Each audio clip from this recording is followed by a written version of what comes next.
NTA को सही समय पर घंटी बजाकर परीक्षा कक्ष में सही पेपर बच्चों को बांटना था, वो यह नहीं कर पाया और उसने बदले में दे दिए ग्रेस मार्क्स। एग्जाम पर चर्चा करने वाले, परीक्षा पर चर्चा करने वाले और एग्जाम पर टिप्स देने वालों को यह करना था कि पिछले 10 साल के कार्यकाल में एनटीए जैसी परीक्षा एजेंसियों को संवेदनशील बनाना था, उनकी जिम्मेदारी तय करनी थी, पेपर लीक से संबंधित सख्त कानून बनाने थे, लेकिन वो भी यह नहीं कर पाए। अमीर लोगों के लिए, बड़े क्रिमिनल्स के लिए कोर्ट रात में और छुट्टी के दिन भी खुल जाते हैं, लेकिन क्या आम बच्चे के लिए ये नहीं खुलेंगे? आप भी 5 मई की गर्मी में इसी तरीके से एग्जाम हॉल के बाहर अपने लाडले और लाडली का इंतजार कर रहे थे कि बहुत अच्छा करके आएगा और आपको खुशी से आके बताएगा। बहुत सारे बच्चों ने किया, आपके सपनों को पूरा किया, अच्छा करके आए, लेकिन आने के बाद, रिजल्ट आने के बाद क्या हुआ? आश्वस्त थे वो, 630 मार्क्स आ रहे हैं, 640 मार्क्स आ रहे हैं, सर 625 आ रहे हैं, बॉर्डर लाइन पे हूं, मिल ही जाएगा कहीं ना कहीं कॉलेज। आश्वस्त थे। उनके सपनों को, उनकी उम्मीदों को, उनके हौसलों को किसने तोड़ा? मानसिक तनाव में वो जी रहे हैं। जिम्मेदारी किसकी बनती है? सरकार की, जांच एजेंसियों की, परीक्षा कंडक्ट करवाने वाली एजेंसी की। क्या स्वतः संज्ञान लेके ये सब नहीं किया जा सकता? नीट के पेपर लीक की घटना हमारे सामने है, जिससे लाखों करोड़ों छात्र प्रभावित हैं। आप लोग सब सोशल मीडिया के माध्यम से और तमाम हम लोगों में न्यूज़ कटिंग के माध्यम से जो छात्रों ने हमसे संपर्क भी करा, कुछ आप गंभीर वीडियोस भी देख रहे होंगे कि बच्चों ने सुसाइड केसेस तक सामने आ गए कई दिनों की इस घटना के सामने। और सरकार ने चुप्पी साधी हुई है इस घटना पर। और ख़ास तौर पर जो एनटीए है, एनटीए बार बार शक के घेरे में आती है कि जो भी एग्ज़ाम कंडक्ट कराती है, या तो उसकी पेपर लीक की घटना सामने आ जाती है, या फिर किस तरीके से जो नीट के इस बार आंकड़े आप लोगों के सामने आए हैं कि जो स्कोर संभव नहीं था वो भी छात्रों का स्कोर आप लोगों के सामने आया है। और जब ये नीट का एग्ज़ाम हुआ था उस समय भी कुछ खबरें सामने आई थी कि सरकार ने गिरफ्तारियां भी करी हैं, बिहार में भी गिरफ्तारियां हुई थी, कि पेपर लीक की घटना भी इसके सामने आ रही थी। सरकार चुप थी, एनटीए चुप थी, चेयरमैन का कोई बयान नहीं आया इसमें एनटीए का। और आज जब ये रिजल्ट आना था 10 दिन बाद, तो 10 दिन पहले ऐसी क्या जल्दबाजी थी कि 10 दिन पहले ये जो परिणाम थे उनको निकालने की जल्दबाजी थी? दूसरा, कभी भी अगर नीट का कोई रिजल्ट आता है तो एक दिन पहले छात्रों को या पेरेंट्स को मैसेज के माध्यम से या मीडिया के माध्यम से ये निकाला जाता है कि नीट का रिजल्ट आ रहा है। लेकिन ये पहली बार ऐसा हो रहा है कि जब रिजल्ट निकला तो ना तो उन बच्चों को पता था कि रिजल्ट आ रहा है, और ना ही उन पेरेंट्स को पता था, ना आम किसी इंसान को पता था कि रिजल्ट निकल रहा है। तो ऐसी क्या जल्दबाजी थी कि रिजल्ट इतनी जल्दी निकालना पड़ा? तो कहीं ना कहीं जो आंकड़े भी हैं वो भी शक के घेरे में हैं। और हमारे इंचार्ज भी हमारे साथ बैठे हैं। पूरी कांग्रेस पार्टी और एनएसयूआई ये मुझे डिमांड भी करती है कि कहीं ना कहीं कुछ तो इसमें धांधली है, तो इसकी जांच हो। मतलब ये पहली बार नहीं हुआ है। और आप अगर इस देश में होने वाली परीक्षाओं को देखें तो लगभग अब ऐसी कोई परीक्षा नहीं है जिसमें धांधली नहीं हो रही है। मतलब विद्यार्थियों ने तो सोशल मीडिया पे ये लिखना शुरू कर दिया है कि एक बार फिर लीकेज सरकार, और बार बार परीक्षाओं में प्रश्न पत्र लीक होना, परीक्षा की जो तिथि है उसको बार बार बढ़ाना, और जो वैकेंसियां हैं उसको सही समय पे नहीं भरना, ये मामले लगातार उजागर हो रहे हैं। मैं इसमें 2-3 बात आपसे जोड़ना चाहता हूं आपके समक्ष।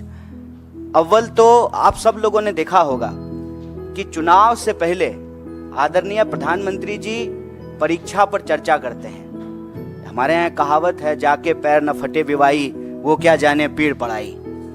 तो चुनाव से पहले आप परीक्षा पे चर्चा करते हैं। चुनाव जब समाप्त हो जाता है, पूरे 5 साल तक जो परीक्षाओं में धांधली होती है, टाइम पे एग्जाम नहीं होता है, और जो वैकेंसियां हैं उसके बारे में आप कोई बात नहीं करते हैं। मैं आपकी जानकारी के लिए बता दूं, और चुनाव के दौरान बार बार कांग्रेस पार्टी ने इस बात को उठाया कि 30 लाख पद खाली हैं और कोई ऐसा एग्जाम नहीं है यूपीएससी को छोड़ करके। अगर यही हालत रही तो मुझे लगता है कि आने वाले दिनों में यूपीएससी के एग्जाम भी सही तरीके से कंडक्ट नहीं हो पाएंगे। जिन एग्जामों में आज तक कोई गड़बड़ी और धांधली नहीं हुई थी, उन एग्जामों में भी गड़बड़ी और धांधली हो रही है। नीट का जहां तक सवाल है, इसके 3 प्रमुख बिंदु हैं। पहली बार लोग कहते हैं कि रैंक 1 2 लोग होगा, 4। इस बार नीट के एग्जाम में जब आप उसके रिजल्ट को देखेंगे, 67 लोग जो है वो जो है फर्स्ट रैंकर हैं, और उसमें से 720 नंबर मिला है, मतलब 100% मार्क्स मिला है। जब इस सवाल को उठाया गया तो एनटीए के डायरेक्टर ने कहा कि ग्रेस दे करके जो है इनको हम फुल मार्क्स दे दिए हैं। तो उसके क्या नियम है, उसकी क्या ट्रांसपेरेंसी है, किस आधार पे जो है आपने 720 में से 720 दे दिया? और इस देश की सबसे प्रतिष्ठित जो मेडिकल इंस्टीट्यूट है एम्स, वहां पर 50, 60, 65 लोगों को एडमिशन होता है। अब आप ये समझ लीजिए कि जिनका रैंक 1 है, जिनको 100 में से 100 मार्क्स आया है, उनका भी एडमिशन एम्स में नहीं होगा। तो पूरी तरह से इन्होंने इस देश के एग्जामिनेशन सिस्टम को मजाक बना दिया है। कारण क्या है कि वही खुद अगर पढ़े होते, एग्जाम दिए होते, एग्जाम हॉल में बैठे होते तो समझ में आता कि एग्जाम स्टूडेंट के लिए कितना इंपॉर्टेंट है, वैकेंसी स्टूडेंट के लिए कितना इंपॉर्टेंट है, एडमिशन होना स्टूडेंट के लिए कितना इंपॉर्टेंट है। पढ़ने लिखने वाले तो लोग हैं नहीं सरकार में, बस चुनाव के लिए, वोट के लिए परीक्षा पे चर्चा करते हैं। खुद तो परीक्षा दिए नहीं है। परीक्षा अगर दिए होते तो दर्द मालूम होता। और आप लोगों ने एक दर्दनाक वीडियो देखा होगा, एक लड़की छत से कूद करके आत्महत्या कर ली जब नीट का एग्जाम आया ठीक उसके बाद। और जब जब कहीं भी किसी भी एग्जाम में कोई गड़बड़ी हो रही है, इसका खामियाजा सीधे विद्यार्थी को भुगतना पड़ रहा है। आप सब जानते हैं, सरकारी आंकड़ा है, हमने अपने घर में नहीं बनाया है, 1 घंटे में 2 जवान इस देश में आत्महत्या कर रहे हैं। मतलब 24 घंटे में 48 नौजवान आत्महत्या कर रहे हैं। और लगातार ये जो परीक्षा का दबाव है उसमें 3 बिंदु बहुत महत्वपूर्ण है। एक, समय पे एग्जाम का नहीं होना। दूसरा, अगर एग्जाम हो तो उसमें व्यापक पैमाने पे धांधली होना और प्रश्न पत्र का लीक होना। और तीसरा, जब प्रश्न पत्र लीक होता है, स्टूडेंट की तरफ से हंगामा होता है, स्टूडेंट कोर्ट जाते हैं, तो फिर एग्जामिनेशन को कैंसिल कर देना। ये पूरा का पूरा एक साइकिल बना हुआ है। और आप देश के किसी भी हिस्से में चले जाइए, जिसको हम लोग स्टूडेंट का सेंटर कहते हैं, अगर आप रांची, पटना, बनारस, इलाहाबाद होते हुए दिल्ली आए, फिर आप नॉर्थ से साउथ की तरफ जाएं, कोई भी ऐसा सेंटर जिसको हम स्टूडेंट सेंटर कहते हैं, हर जगह आत्महत्या की घटनाएं एक बहुत बड़ी समस्या बन चुकी है। बताइए, हर 5 साल में चुनाव हो जाता है। कोरोना के टाइम पर भी चुनाव हो गया, सब कुछ बंद रहा, देश में जनगणना नहीं हुआ, लेकिन चुनाव हुआ टाइम पे। तो जब 5 साल में प्रधानमंत्री बदल जाते हैं, 5 साल में जो है एमपी बदल जाते हैं, एमएलए बदल जाते हैं, मुख्यमंत्री बदल जाते हैं, सब कुछ टाइम पे होता है, तो एग्जामिनेशन क्यों नहीं टाइम पे हो सकता है? एग्जामिनेशन का ऑलरेडी एक कैलेंडर होता है, उस कैलेंडर के हिसाब से आप एग्जामिनेशन कंडक्ट कराइए। और दूसरा, बार बार जो प्रश्न पत्र लीक होते हैं, जो परीक्षा में धांधली होती है, उसमें हम एक नए कड़े कानून के प्रावधान की आवश्यकता महसूस करते हैं। नीट को लेकर के, देश के अंदर होने वाले किसी भी एग्जाम को लेकर के कांग्रेस पार्टी ने, हमारे राष्ट्रीय अध्यक्ष ने कहा है कि सुप्रीम कोर्ट की निगरानी में इसकी एक उच्च स्तरीय जांच हो, और अगर आवश्यकता पड़े, गड़बड़ियां इस लेवल पे अगर पाई जाए, तो इसको एग्जामिनेशन को रिकंडक्ट कराया जाए। अगर जो लोग कंप्लेन लेकर के गए और कुछ लोगों का नंबर जो है 720 में से 720 कर दिया गया, तो बाकी लोग जो भी कंप्लेन कर रहे हैं उसकी भी सुनवाई होना चाहिए, उसका रिड्रेसल होना चाहिए। और इस देश के भीतर भाजपा को हम ये कहना चाहते हैं कि आप युवाओं के भविष्य से खिलवाड़ करना बंद कीजिए, परीक्षा पर चर्चा का नाटक बंद कीजिए, समय पर परीक्षा कराइए और परीक्षा में धांधली करने वाले लोगों के ऊपर कड़ी कार्रवाई कीजिए। जैसे सरकार का काम है डाइवर्ट करना, उसी तरह से संस्थाएं भी जो है ध्यान भटकाव योजना में संलिप्त हो गई है। एक सीधा सा प्रश्न है कि जब परिणाम आना था 14 तारीख को, तो आप 4 तारीख को परिणाम क्यों लेकर के आए हैं? कि पूरा देश जो है वो इलेक्शन रिजल्ट में बिजी रहेगा, तो बच्चों की कौन सुनेगा? माँ बाप भी जो है टीवी पे बैठ करके इलेक्शन रिजल्ट देख रहे होंगे, तो जो रिजल्ट में गड़बड़ी हुई है उसके बारे में कौन सुनेगा? वो माँ बाप को जाकर के बताएंगे कि हमने अच्छा एग्जाम दिया है, हमने सारे पेपर जो है अटेम्प्ट किए हैं, तो माँ बाप भी कहेंगे कि नहीं, इसमें तुम्हारी गलती है। लेकिन जब आप इस पूरे प्रोसेस को देखेंगे, विद्यार्थी की कहीं से भी गलती नहीं है, क्योंकि ट्रांसपेरेंट तरीके से एग्जाम नहीं कराया गया है और साफ साफ एनटीए ने साफ साफ जो है इस बात से डिनाई कर दिया कि जो है पेपर लीक हुए हैं, जबकि पटना का एक कॉन्क्रीट एग्जाम्पल है कि कुछ सेंटर पर प्रश्न पत्र की लीक की शिकायत आई और पटना पुलिस ने लोगों को गिरफ्तार किया ऑन रिकॉर्ड।